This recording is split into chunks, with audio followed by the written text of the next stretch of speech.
Bonjour, écoutez, il est 15h03, on va démarrer ce webinaire. Je suis très heureux de vous accueillir. Je suis Nicolas Jacquet, je suis le directeur général adjoint de Folia Team et je vous souhaite la bienvenue dans ce webinaire qui est dédié à l'évaluation de votre exposition au risque cyber. Alors, je vais animer ce webinaire avec Thierry Ballian de Folia Team et avec Ninon Pommery de Proactive. Je leur remercie d'être là. Avant de plonger dans le vif du sujet, pour vous expliquer comment mesurer votre exposition au risque cyber et comment surtout, j'allais dire, augmenter votre résilience, je voudrais dire un mot sur Folia Team pour ceux qui ne nous connaîtraient pas.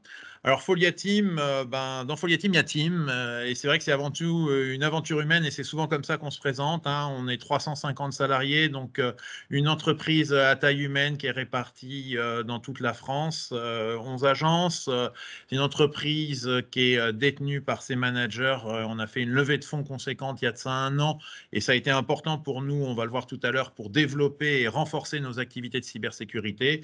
Et si on parle de chiffres, on vise cette année à peu près 60 millions d'euros de chiffre d'affaires. Alors notre métier, c'est celui d'opérateur de services cloud. On vend des solutions cloud dans le domaine de la collaboration, dans le domaine de la relation client, de l'IT de manière générale. Ça veut dire qu'on a une grosse infrastructure dans laquelle on a investi massivement depuis plusieurs années, qu'on a nos propres data centers, nos data centers souverains et que bien sûr on opère un certain nombre de liens. Donc qui dit infrastructure dit sécurité, un sujet essentiel quand on est opérateur télécom. Et à force de faire de la sécurité, on s'est dit que il fallait en faire bénéficier nos clients et c'est la raison pour laquelle on a décidé de lancer il y a de ça maintenant un peu plus d'1 an une business unit dédiée à la sécurité, la cybersécurité, business unit pilotée par Thierry Ballian à qui je vais laisser la parole pour qu'il se présente, qu'il nous explique en quelques mots l'objectif de notre activité sécurité. Alors, merci Nicolas. Donc, je me présente. Moi, je suis Thierry Ballian. Je suis entrepreneur dans le domaine IT depuis de nombreuses années maintenant. J'ai créé il y a quelques temps une entreprise qui est devenue un acteur de référence dans le secteur de la cybersécurité, entreprise qui a été revendue en 2018 au groupe Vinci Énergie. Alors, j'ai rejoint Folia Team pour rapporter mon expérience de ce marché, pour porter des offres de services de cybersécurité conformes au métier et à l'ADN de Folia Team et en adéquation avec le besoin de ses clients. Hein, on a d'ores et déjà plusieurs offres qui sont disponibles au catalogue Folia Team. Et aujourd'hui, on va faire un focus particulier sur une offre Cyber Security Check, hein, qu'on va vous détailler dans les instants qui suivent. Alors, mais en guise d'introduction, remontons quelques années en arrière. Alors Thierry, je sens que tu vas nous sortir la vieille histoire WannaCry parce que tu considères qu'elle illustre bien le propos du webinaire, c'est ça? Exactement, exactement. Donc, on va parler de WannaCry. Je pense que tout le monde a entendu parler de WannaCry, hein, qui était cette cyberattaque mondiale massive qui a touché plus de 300 000 ordinateurs dans plus de 150 pays en son temps. Hein, donc WannaCry, c'était il y a 5 ans, c'était en 2017, hein, mi-mai 2017, cette attaque qui touche l'Inde, les États-Unis, la Russie, des entreprises importantes comme Vodafone, Renault, Telefonica, puis le service de la santé britannique, qui ont été massivement impactés par cette attaque. Et puis ça a été considéré en son temps comme le plus grand piratage à ransomware, rançongiciel comme on dit, de l'histoire d'Internet. Alors, comment ça s'est déroulé? Comment ça s'est passé? Un peu de chronologie pour comprendre comment une attaque de cybersécurité se déroule et comment on va pouvoir en fait les anticiper et travailler pour contrecarrer ces attaques. Alors, février 2017, Microsoft apprend qu'une faille importante existe dans l'un de ses produits, un service Windows important, essentiel. Et ce service Windows équipe tous les services des postes de travail et des serveurs, donc de gens qui font tourner du Windows chez eux. Donc Microsoft travaille ardemment pour corriger cette faille et publier un correctif, et ça prend à peu près 1 mois. Donc en mars 2017, le monde de l'informatique apprend qu'il y a une faille importante, sur ce service, mais qu'un correctif est publié chez Microsoft.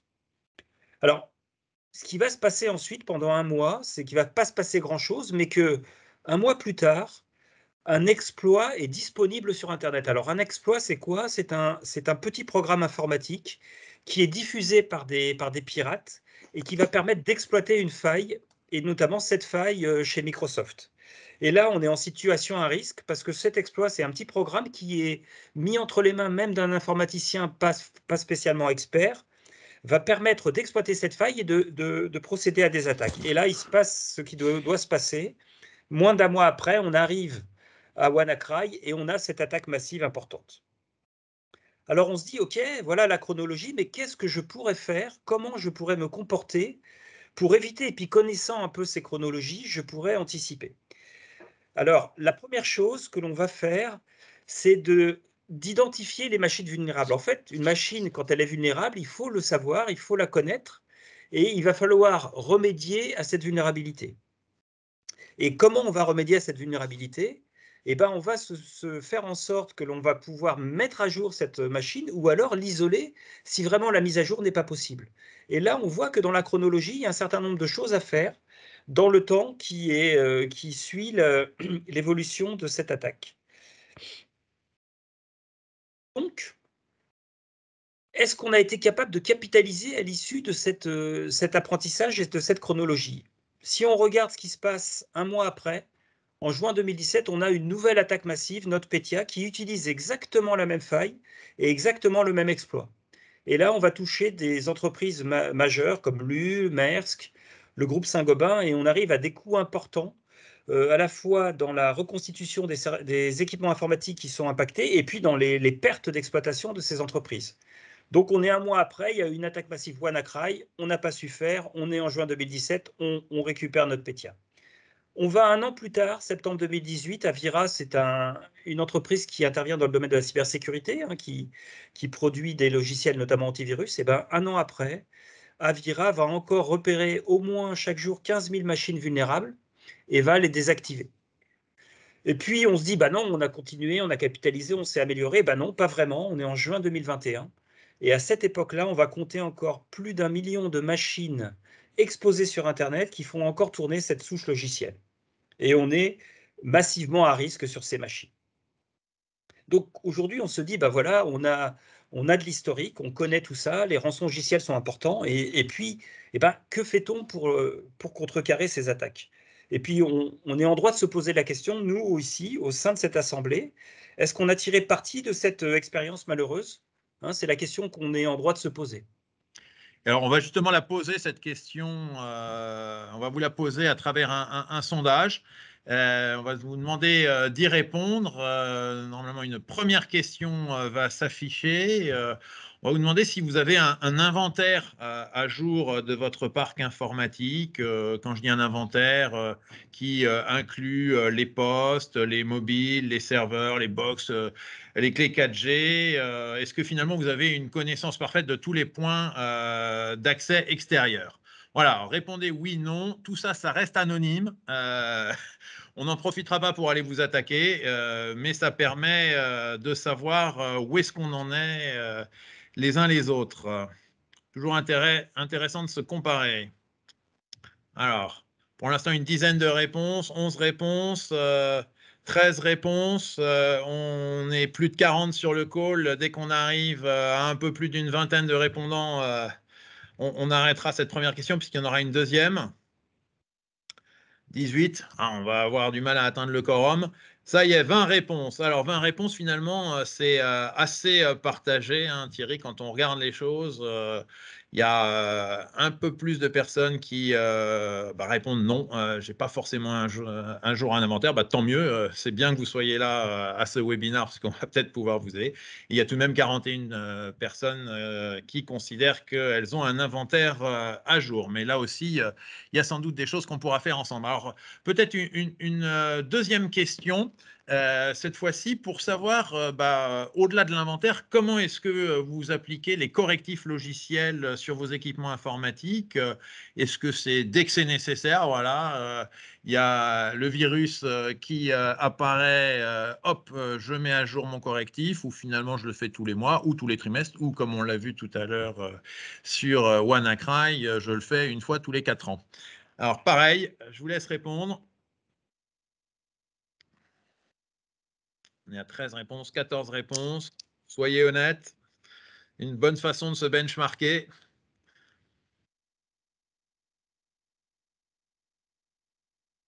Bon, bah là aussi, c'est très partagé, hein. Finalement, on est quasiment... Ah, ça bouge. Dès que c'est nécessaire, tout de même, plutôt des personnes qui sont réactives, d'autres qui sont tous les mois, voire tous les trimestres. Merci à ceux qui ont répondu tous les trimestres pour votre transparence. Encore une fois, tout ça est anonyme. Bon, Thierry, je pense que ça te fait du grain à moudre pour poursuivre le webinaire. Je te laisse la parole.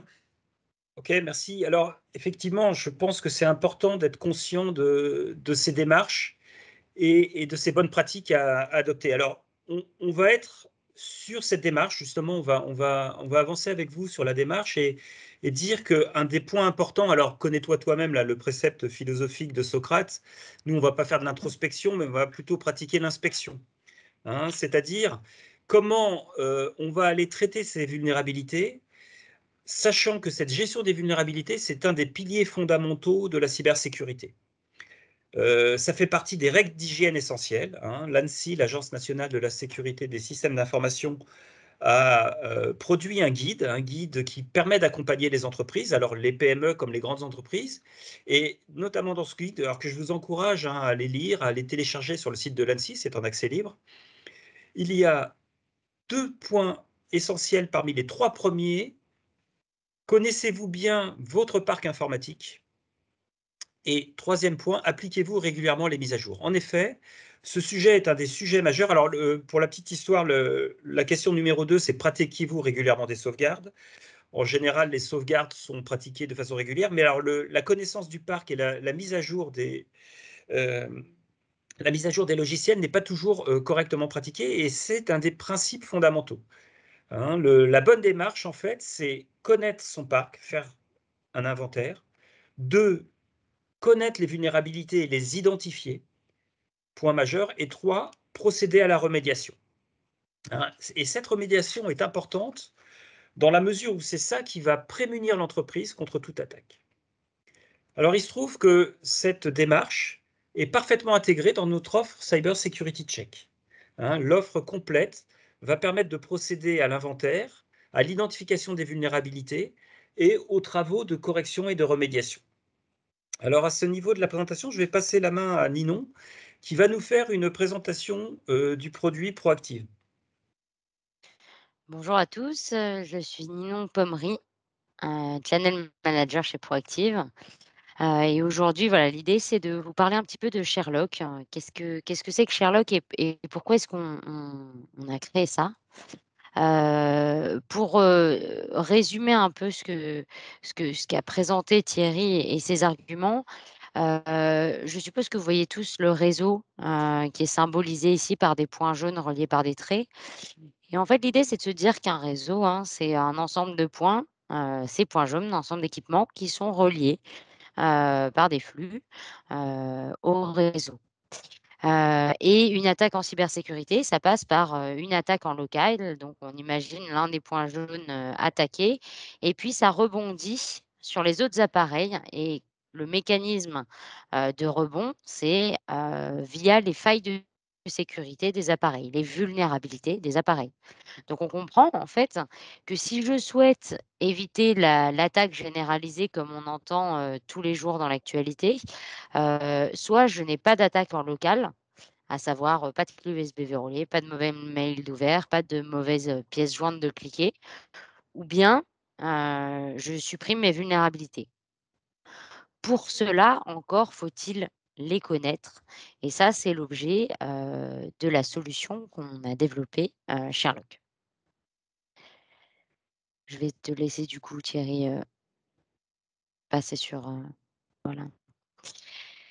Donc, que fait Sherlock? Sherlock, c'est, un auditeur automatisé de vulnérabilité.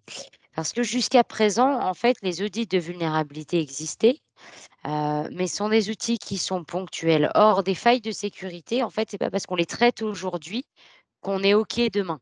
C'est pas parce qu'on me rend un rapport aujourd'hui à 10 sur 10 que demain je serai à 10 sur 10. Il est publié 60 vulnérabilités par jour, hein.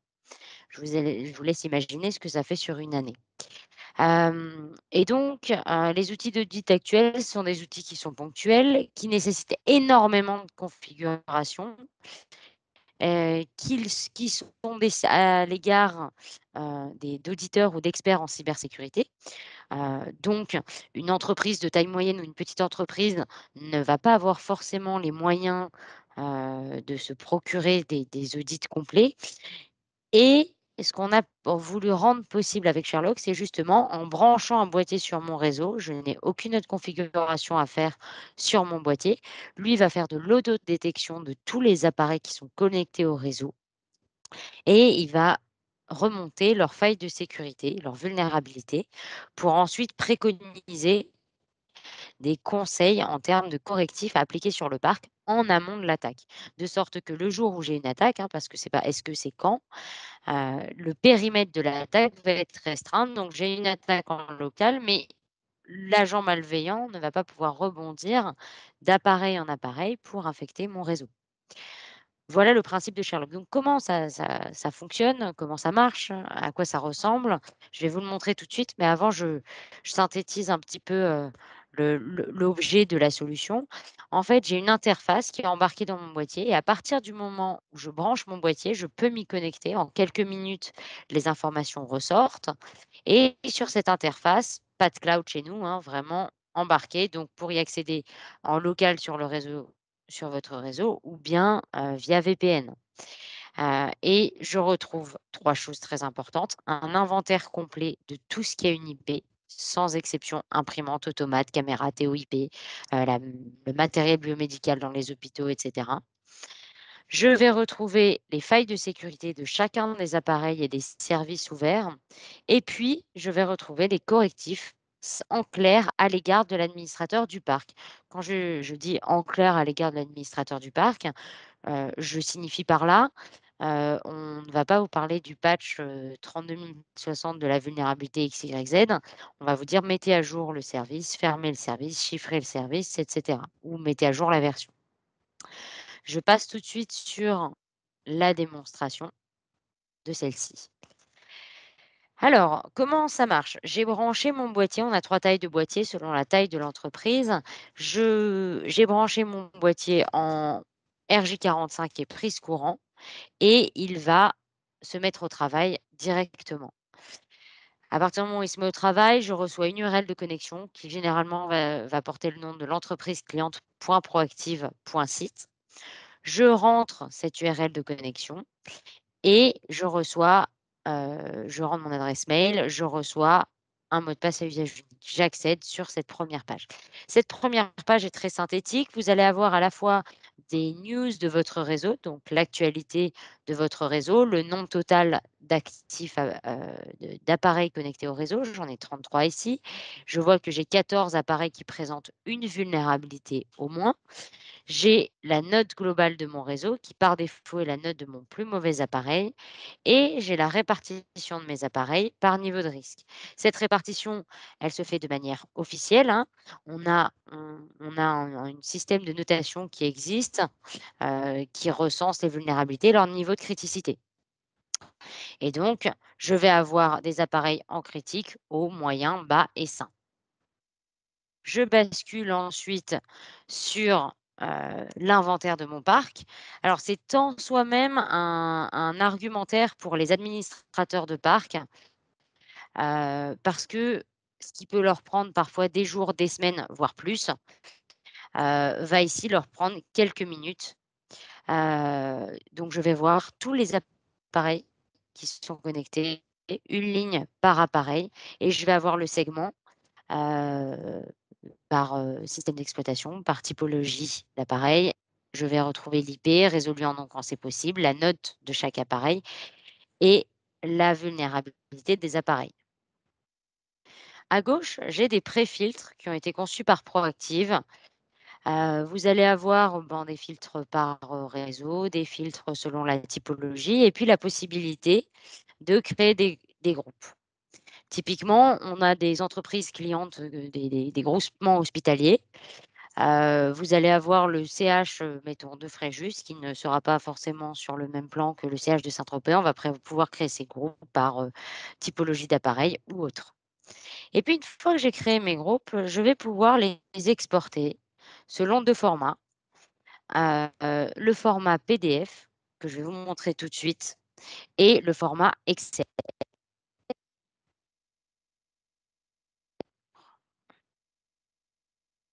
Hop.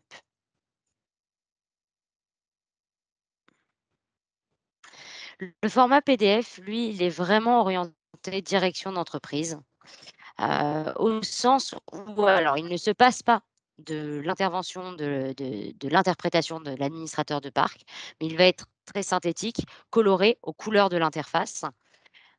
Je vais le mettre en plus grand pour que vous puissiez le voir. Vous allez retrouver la liste des appareils que vous allez sélectionner. Alors sur ce PDF-là, qui est un PDF type, je vais retrouver donc on a sélectionné énormément d'appareils pour donner un panel, vaste d'opportunités créées par le boîtier et ici, j'ai une vue globale du réseau. Je vais avoir à gauche le nombre total d'appareils connectés au réseau répartis par niveau de risque. Alors, dans le sens où, vous le voyez sur la page d'accueil, vous voyez, le même code couleur finalement. Je vais avoir une notion de service, mais vous allez voir que ce sera simplifié et synthétique. Alors, on va parler de service par typologie. J'ai la note globale de mon réseau. Et puis après, je vois une vue par appareil. Donc là, on est sur un serveur Windows. Je vois qu'il est à 0/10. Je vois les services qui posent problème. Et derrière, j'ai les correctifs. De nombreux administrateurs de parc nous disent, voilà, je suis le premier vers lequel on se tourne quand il y a un problème.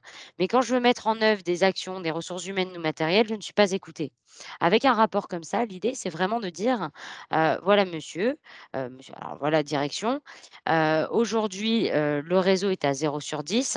Il faut faire de la mise à jour de parc, il faut mettre en œuvre des ressources et cetera. Est-ce qu'on le fait? Très bien. Regardez, entre, le 11 février et le 25, on est passé de 0 à 2/10 à 5/10. Il y a une amélioration continue de la sécurité du réseau ou bien on ne le fait pas, mais ce rapport servira entre guillemets «de décharge de responsabilité» puisque daté du temps, il atteste que vous avez été averti, heu, des correctifs à mener. Là, j'arrive sur un autre appareil, je retrouve d'autres correctifs. Un autre appareil, les correctifs. Et puis plus je monte dans la note des appareils et plus le rapport s'éclaircit. Voilà pour le rapport PDF. Quant au rapport Excel, lui, c'est vraiment le rapport de le dashboard de l'administration du parc. Il va être plus complet, on va parler de protocole, d'adresse MAC, d'adresse IP, de vulnérabilité, etc.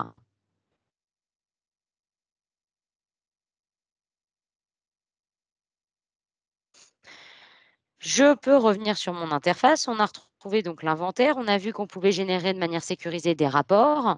Et puis, plus spécifiquement, pour un appareil qui m'intéresse, je vais pouvoir cliquer et retrouver les informations que vous voyez hein, sur les deux rapports, mais directement sur l'interface.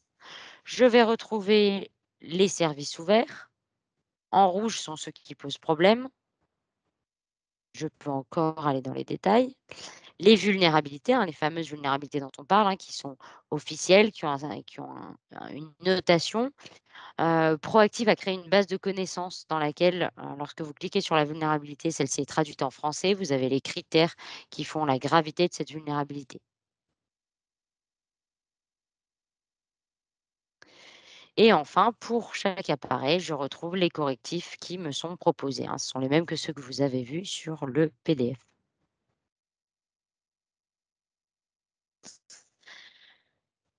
Je retrouve ceci de manière synthétique ici. Alors, les correctifs, je les retrouve donc dans le patch ici. Vous avez donc l'ensemble des correctifs à appliquer sur le parc par typologie. ou par appareil et je vais pouvoir dépiler pour chaque appareil. Je retrouve également la liste des vulnérabilités ici, hein, soit par typologie de vulnérabilité, soit par service distinct. Ça, c'est vraiment pour aller plus loin, hein. Vous avez compris que j'ai l'inventaire, j'ai les vulnérabilités, mais surtout j'ai les correctifs. Il n'est pas nécessaire de comprendre ce que recoupent ces CVE, pour appliquer les correctifs. Alors, un petit point, Ninon, En là, puisque tu parles de CVE et que tu présentes les scores CVSS, donc ce sont des normes internationales qui recensent toutes les vulnérabilités présentes et identifiées. Donc ça, c'est la base des CVE. Et le score CVSS, c'est un score absolu qui donne le risque associé à la vulnérabilité. Donc tout ça sont des normes internationales largement répandues et qui sont reprises évidemment dans le boîtier Sherlock.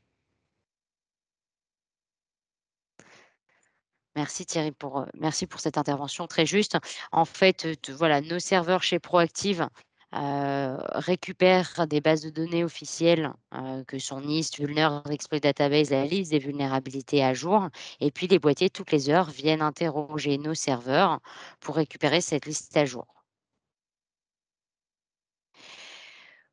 Pour ne pas avoir à être connecté, en permanence sur le réseau, sur l'interface de mon boîtier, hein, puisque je ne peux y accéder qu'en local, je vais, pouvoir me paramétrer des alertes en tant qu'utilisateur qui seront des notifications SMS ou mail.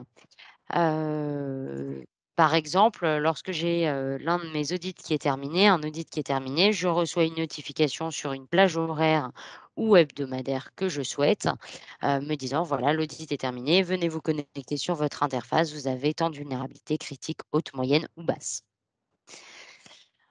Enfin, 3 fonctionnalités intéressantes pour ne pas prendre trop la main sur ce webinaire.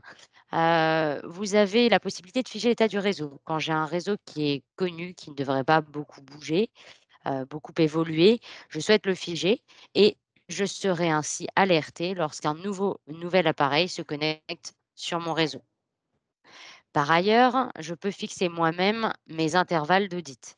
Donc le boîtier va faire des audits à intervalles réguliers et je vais pouvoir les définir. C'est pour ça qu'il est important qu'il soit branché en permanence, hein. Je vous rappelle, 60 vulnérabilités par jour, ça fait à peu près 3 par heure. Sur un petit réseau, bon, toutes les 30 minutes. Sur un plus gros, on va pouvoir être toutes les 3 heures. Enfin, je vais pouvoir paramétrer l'intervalle d'oubli des machines. Ici, lorsqu'il est fixé à une journée, ça veut dire que tous les appareils qui n'ont pas été vus, qui ne sont pas été détectés par le boîtier depuis, par exemple ici, une journée, vont être masqués et seront automatiquement rescannés, réaudités lorsqu'ils reparleront. Alors en cas pratique, avec, l'accès distant, le télétravail, les commerciaux, l'administrateur de parc ne sait pas en temps réel ce qui est sur le parc, ne sait pas en temps réel ce qui est à jour, ce qui ne l'est pas et là, à instant T, je vais voir ce qui depuis 24 heures est sur mon réseau, et donc ce qui est vulnérable, ce qui ne l'est pas et cetera. Je vous remercie. Je laisse la main à Thierry pour finir Thierry, cette intervention. Thierry, le temps que tu affiches la présentation, je pense qu'il y a une question qui fera bien la transition avec ce que tu vas dire. C'est une question qui dit: peut-on configurer l'application automatique des correctifs? Alors, tu vas nous expliquer, au-delà du boîtier Sherlock, finalement, comment derrière on procède à de la remédiation, j'imagine. Exactement. Alors là, on a vu cette solution. Alors, en synthèse, c'est quand même une vision permanente du parc, de l'exposition au risque. On a vraiment un outil simple qui se configure très facilement. Alors, on a un service d'abonnement à ce boîtier, puisque comme vous l'avez entendu, les mises à jour sont régulières. On va chercher des vulnérabilités toutes les heures. Le logiciel évolue très fréquemment en ajoutant des méthodes d'audit et des méthodes de scan. On est sur des normes internationales, CVE, CVSS, et tout ça, c'est un produit indispensable, on l'a vu, dans la démarche d'hygiène et la protection cybersécurité. Alors, derrière, ce qu'on propose, nous, au sein de chez Folia Team, en plus de tout ce que fait Sherlock, c'est un service d'accompagnement. Et ce service d'accompagnement, on va être là pour concevoir et installer la solution, pour configurer et supporter la solution, On va venir présenter et contextualiser les résultats. C'est important de les contextualiser. On n'est pas toujours sur une posture de devoir corriger systématiquement ou de passer les patchs, et on a besoin d'analyser avant de passer les patchs. On publie des rapports. Excusez-moi, j'ai un petit souci technique.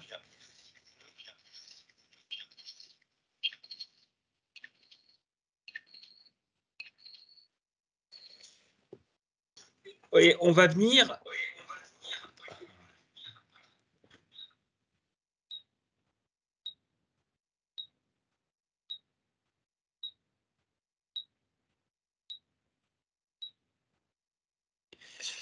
Et on va venir, voilà, accompagner les équipes du client pour les phases de remédiation et piloter les équipes qui vont intervenir. Alors, on est aussi sur la posture de proposer des évolutions, et c'est une nouveauté. On va adjoindre à notre service Cyber Security Check un service de patch management. Donc ça, c'est une nouveauté que je présente aujourd'hui, qui va venir effectivement proposer pour un ensemble de machines connues et d'un certain nombre d'OS identifiés de corriger directement et de patcher les machines, alors Windows et Linux.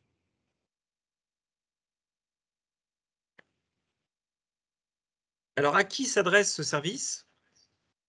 Aujourd'hui, c'est essentiellement pour les gens qui ne font pas de gestion de parc ou de gestion de vulnérabilité. Ça, c'est évident, c'est l'apport de Sherlock. Ceux qui le font, mais pas forcément de manière récurrente. Si vous n'avez pas d'outil d'inventaire ou d'outil de gestion des vulnérabilités récurrentes, vous avez besoin d'un outil comme Sherlock. Et puis ceux qui le font, mais qui ont besoin d'être accompagnés, d'avoir de la contextualisation, de procéder à du patch management. Thierry, puisque Oui. tu précises à qui ça s'adresse, il y a une question, on nous demande, j'ai un salarié qui est à 100% en télétravail permanent, est-ce que la sonde peut détecter les problèmes chez ce salarié?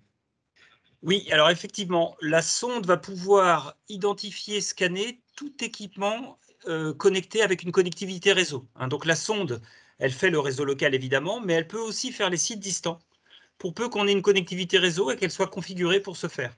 Donc on peut très bien effectivement avoir un utilisateur distant que l'on va scanner dans des... Alors évidemment, quand il est connecté, il faut qu'on ait cette connectivité réseau, mais on va pouvoir le faire.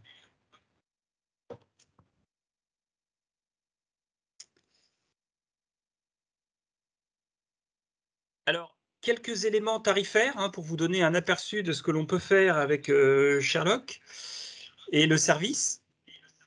On commercialise l'offre avec deux types de boîtiers. Il y a deux formats. Le format médium qui permet d'aller jusqu'à 250 équipements IP scannés, et le format large qui est au-delà de 250, qui peut aller jusqu'à 1500, 2000 équipements. On a trois niveaux de service, un niveau initial, un niveau advanced et un niveau premium. La différence en fait entre les niveaux initial, advanced et premium, c'est la fréquence, le nombre de rapports et l'accompagnement que l'on va proposer aux clients, la fréquence de présence, de présentation des rapports trimestriels ou semestriels.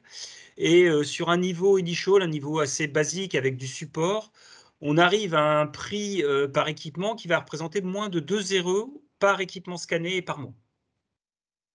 On a des modes complètement financés sous forme d'un abonnement complet, et on peut avoir différents modes de commercialisation. Alors, il faut savoir que le produit a été identifié et est éligible au programme France Relance, ainsi que le service d'accompagnement.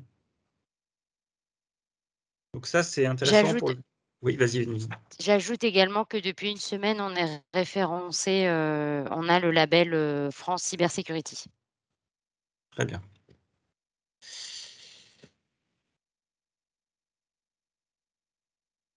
Alors peut-être, puisqu'on est là pour parler témoignages, retour client, référence, en fait, nos premières références, c'est vous.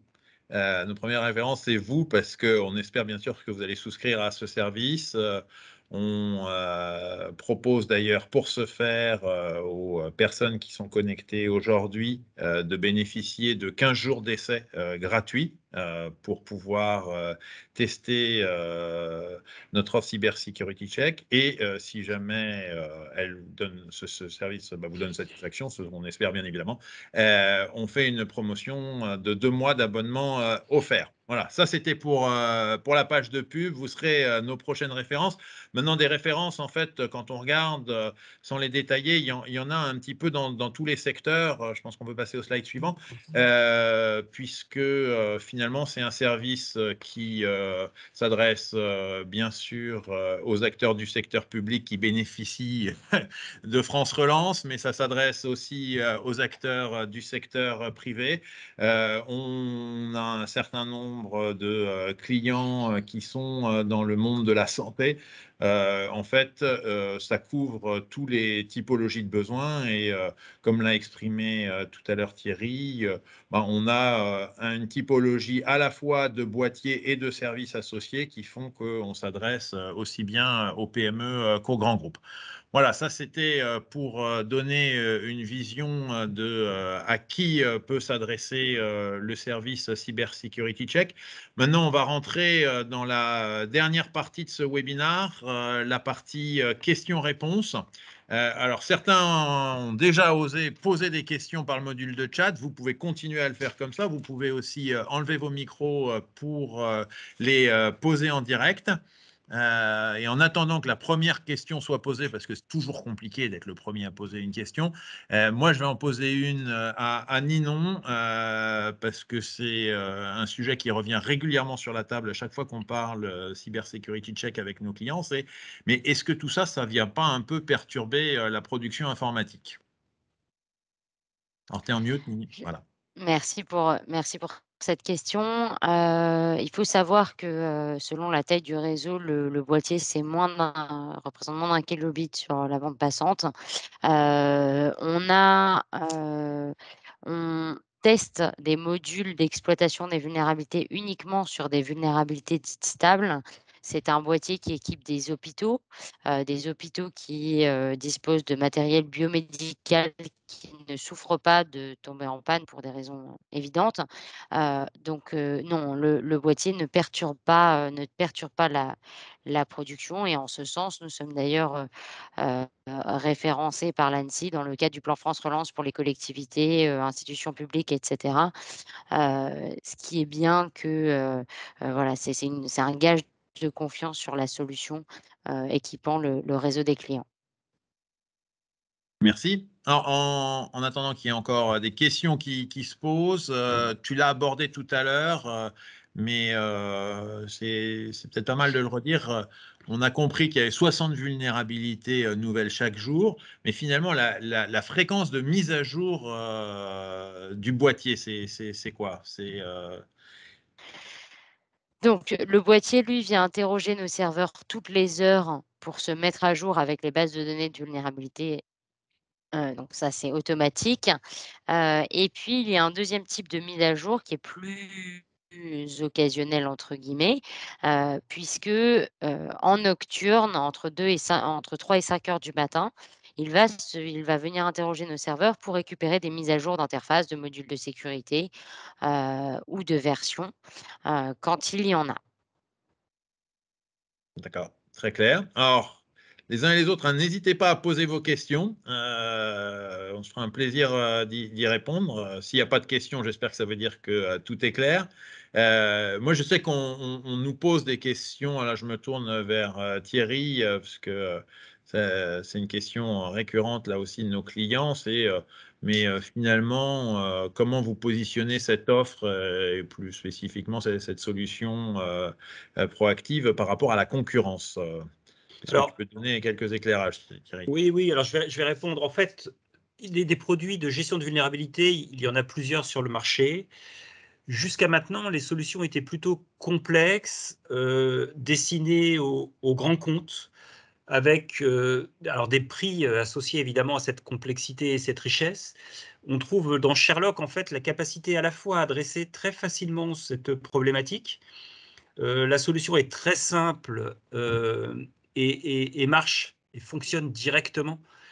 Toutes les informations remontées restent dans le boîtier. hein, contrairement aux autres solutions qui peuvent être en partie cloud ou en partie réparties dans le système d'information, par exemple un module central et des modules distants. Et dans ces cas-là, on doit se doter de protections importantes, hein. Toute information qui remonte d'un gestionnaire de vulnérabilité sont des informations sensibles. Si ça tombe entre les mains de personnes malveillantes, alors elle dispose de toute l'information pour procéder aux attaques, hein, comme on l'a vu avec WannaCry. Si on connaît la vulnérabilité et qu'on a l'outil pour l'exploiter, alors on est dangereux.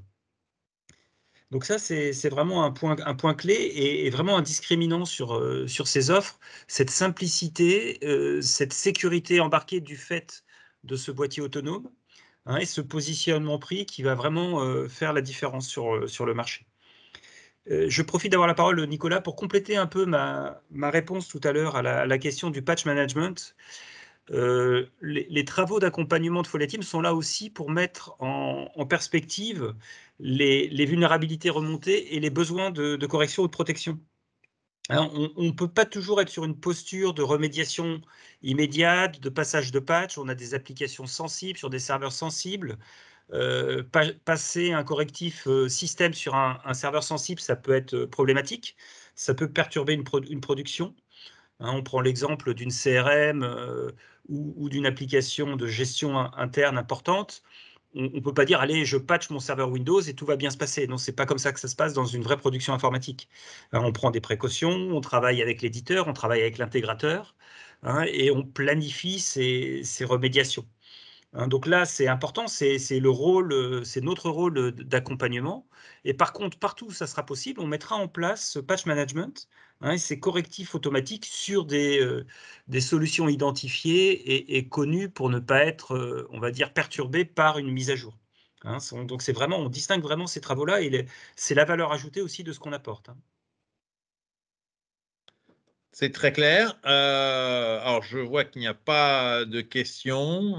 Je relance une dernière fois la possibilité aux uns et aux autres de poser des questions, sinon on s'arrêtera là. Bon, écoutez, c'est quand on dit ça qu'arrivent les questions. Est-il possible d'avoir le PowerPoint de cette présentation? Alors, non seulement le PowerPoint, mais c'est surtout en fait qu'on est en train d'enregistrer ce webinaire et que on fera en sorte de vous donner l'accès au replay parce que je pense qu'au-delà du PowerPoint, c'est aussi les commentaires de Ninon, les commentaires de Thierry, la démonstration de Ninon qui font la valeur de ce webinaire. Donc, bien évidemment, on reviendra vers vous. On espère aussi que vous reviendrez vers nous pour profiter de notre offre promotionnelle. Ah, il y a une question peut-être. On voit un bonjour qui s'affiche. Ça s'arrête au bonjour. Bon, mais écoutez, ça va être l'heure de se quitter. Je vais vous remercier pour votre participation et vous souhaiter un excellent week-end. On vous envoie le lien pour le replay de ce webinaire. On le complétera sans doute par aussi un petit questionnaire de satisfaction. On aime bien avoir un feedback sur la perception que vous pouvez avoir de nos webinaires et on vous dit à très bientôt. Au revoir. Au revoir.